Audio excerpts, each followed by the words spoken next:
And next up we have Michael Farry. Michael's latest poetry collection is called Troubles, that was published in 2020 by Revival Press.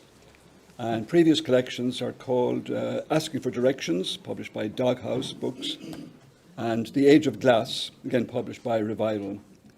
And he has also written and published widely on the Sligo experience of the Irish War of Independence and the Civil War.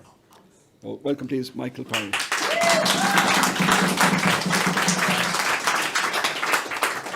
Thanks very much, Tony, and editors, and it's great to be in Galway. Altanelvic Waterfall.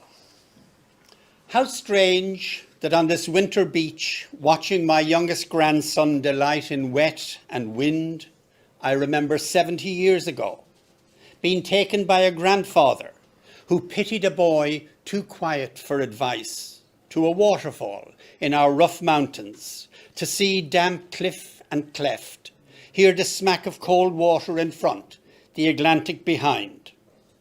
Something told him, my interest in the quarry's rocky outcrops, the fuchsia and wild orchids perhaps, that despite my bookish ways and sober habits, I'd appreciate a glimpse of a wilder, untamed mountain landscape, recognizing something of himself.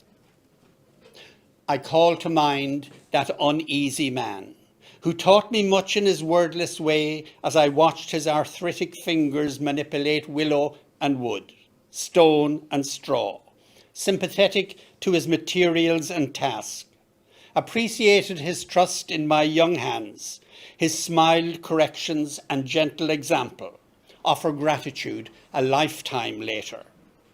I've gone back often, seen the cottage decay, the hill road realigned, his orchard fruitless, admired how their stubborn stone walls, church and holy well survived.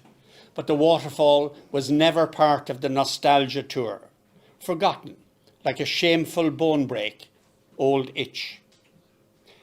He was happiest outside, on his knees, repairing a boundary wall, a sheep gap, rebuilding a faulty entrance, or sitting weaving at the stable door while I stood beside him, handed him his chosen stone, selected rod, in awe of the stability he summoned from dry stone, the solidity he conjured from those pliable willows.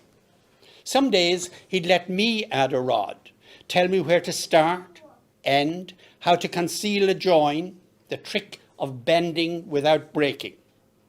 Long after algebra and Greek were forgotten, I remembered, took time to weave a final monumental creel.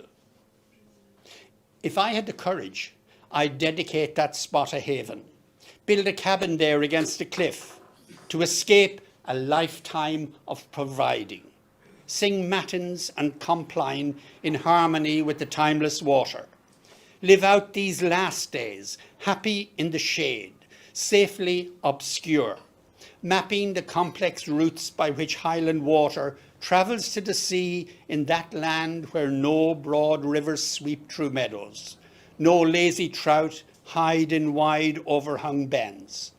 Just innumerable mountain streams steal furtive passages by crumbling stone walls and neglected willow towards the dark and fierce bulk of the ocean. Thank